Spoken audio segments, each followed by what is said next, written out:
Here is how I use RapidGrade to go from this to this in minutes. And let me show you again. This is before our log footage and this is after. Let's copy paste this one here and let's reset all grades that we have here.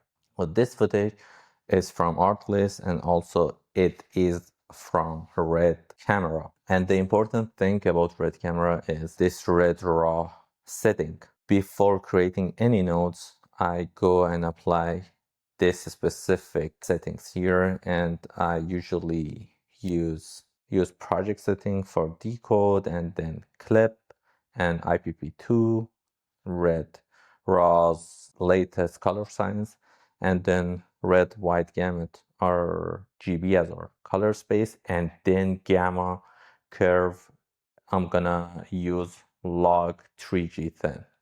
And then I'm gonna create my node tree, but I have created these power grades for myself. If you want to grab it for free, link is gonna be in the description, and I'm gonna update this. So as you can see, this is for our red, and this is my exact IDT input device transform and output device transform. These are color space transforms, and in our input we are going to choose our red white gamut, and in input color space, and for input gamma we are going to use log 3G thin, and then DaVinci white gamut, DaVinci intermediate as our output, and we are converting it to Rec 709. Then we need to apply this as our IDT and ODT. Then in the second node, I'm gonna set my balance. There are different ways to balance your footage. In this one, I'm gonna use the HDR offset one because this is like a turn and burn one. Then it is okay to use HDR offset. But look at my vector scope. You see like the majority of meat is in this quadrant. We want to just bring it near to the crosshair, but not like exactly right on the money, because we need to respect the scene and we need to respect the environment, right? Okay, let's balance this footage a little bit to make it, let's say we want to park it somewhere here. Okay, great. This is our before and this is after balancing our footage. So let's go, and after our balancing, we can add another one, which is gonna be our secondary. I usually use depth map here or magic mask, depending on the shot and the purpose of it. I want to drop the background, so I'm gonna use depth map. I'm gonna invert it, and in resulting map adjustment, I'm gonna just use the near limit, which means limit something that is near to the camera. Okay, this is what we want to limit. We want to grab everything behind it because those things are white. It means the changes that we are making, they are going to apply there. And under map finesse, we are going to check our post-processing to apply some details in like these eyebrows or hairs or whatever. So this is like our depth map. I'm gonna uncheck that and I can go under gamma and then drop it. This is affecting the background. You see, we can go and drop the background, and let's say, okay, we want to drop the background to pop the subject. This is great. And look, before, after, and this is Rec 709, and now balancing and applying our secondary. And now we can go and create a look or use a plugin, which in this case as RapidGrade, and we are going to drop this here. One thing and that's very important is this one. You see, a color space is set to DaVinci White Gamut by default, because like this is what gives us the most amount of dynamic range.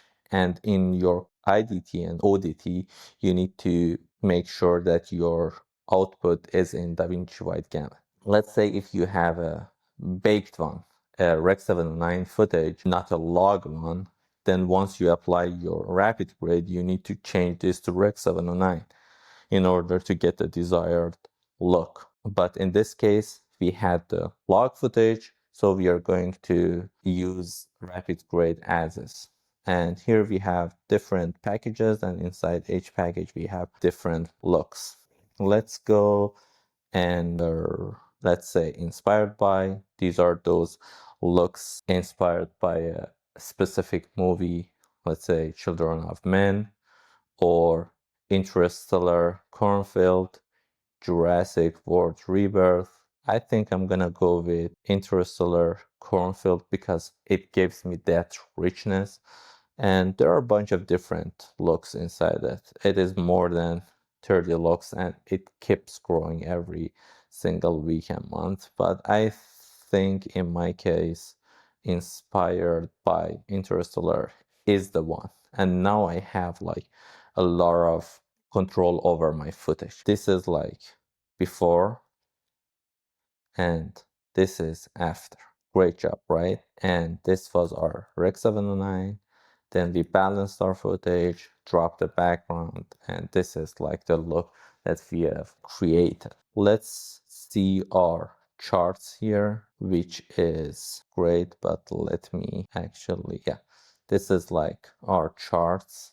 And if I bypass all, this is before, and now this is after, and you can see like those changes, the halation here and the grain that we added, or the color, the richness into our reds. Look at this. This is another way to see what happened to your footage using these charts, which you can go full screen or you can have it as raw, and you have input charts, output charts.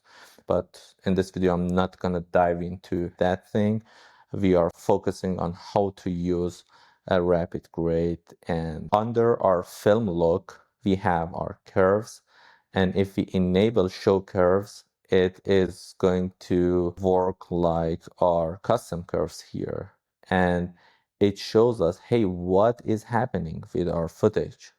The exact thing, like these are those segments inside our look, like these are our undertones or blacks, and then we get to our midtones and highlights and whites, so on and so forth. Because let's say I want to make some adjustment to our undertone, which is the dark part of our footage, I can go here and manipulate it, and you can exactly see we are just manipulating the undertones, which is super cool, right?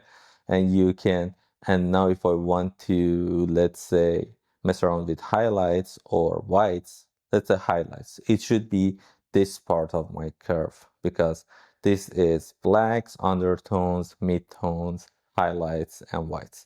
So let's say if I move this, you see like this part, which is for our highlights, is moving around, and we can see it in his like face. See the highlights that we are adding or just pulling back. But I think like this thing was great.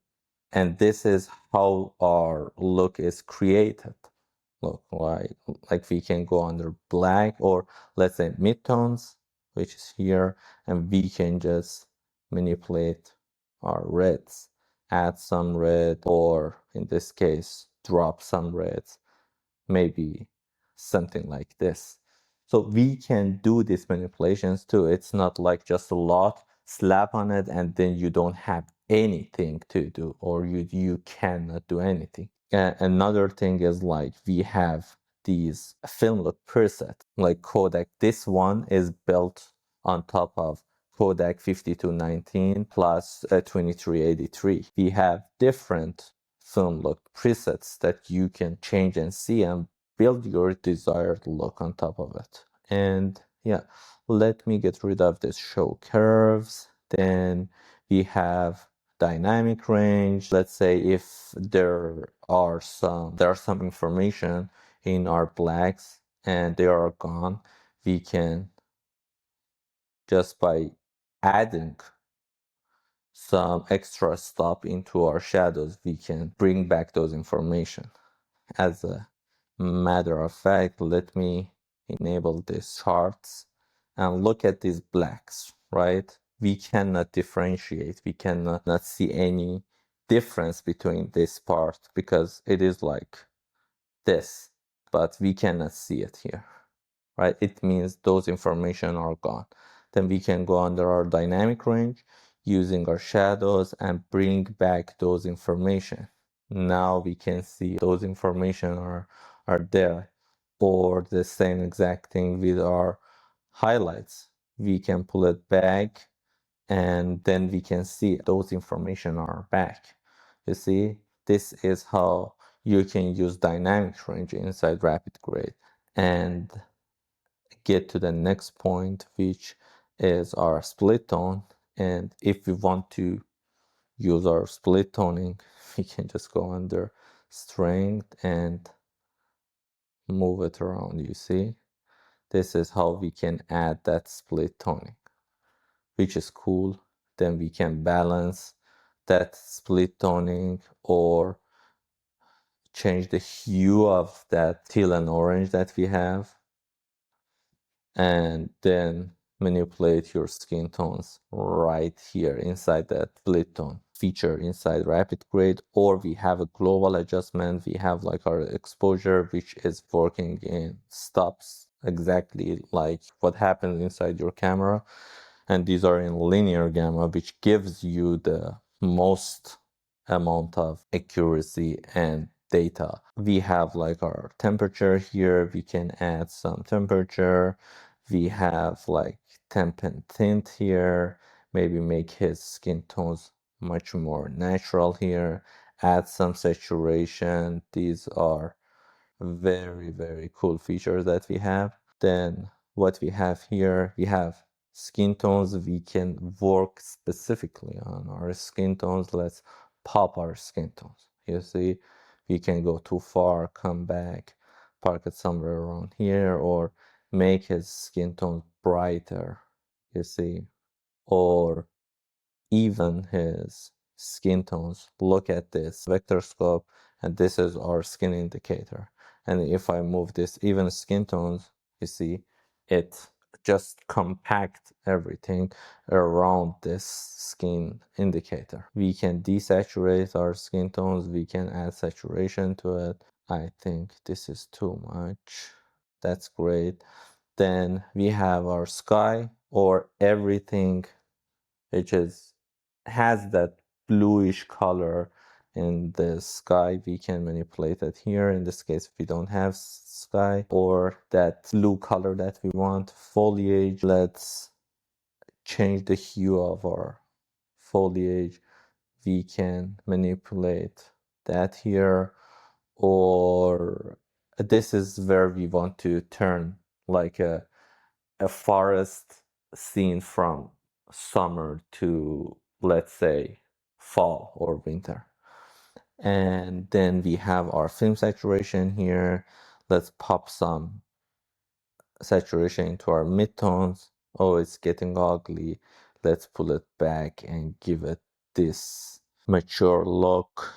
And film density, if we want to manipulate the global density, we can do something like this. But I really like to add more density into reds. You see, we can do this. And we have bleach bypass. We have film grain, 35 millimeter. This is what we have. I think we can make it even grungier. If we go with 16, it's too much. Super 35, I think. This looks great. This is before, this is after. I mean, I'm not sure if you can see like these grain because YouTube does what it does. Compress the F out of it. And halation, let's go too much. In this case, we cannot see it because we don't have that much halation going on here.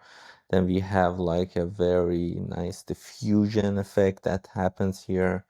Say if you see this mist effect that we see, black promise, this is before, after. We have another one, Hollywood black before, after. This is a very subtle effect. This is cool. But I like it the way it is. And then last but not least is my favorite one, lens effect. And we have two different lens effects. This is Shogun preset and Batman one, and I think Batman does the job here. You see these lens effect that happening around, and the vignette that we have here, and we can control it here.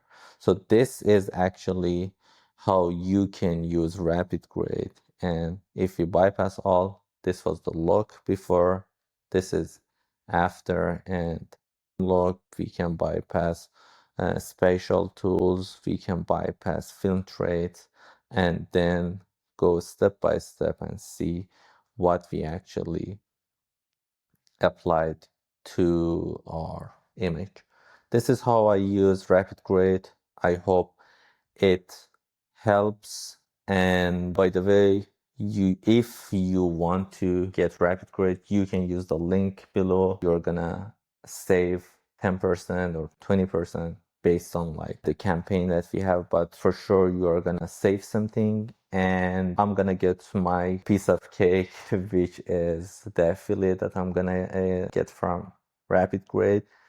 And if you want to grab this power grade, feel free to get the link as in description. With that said, I wish you a great day and see you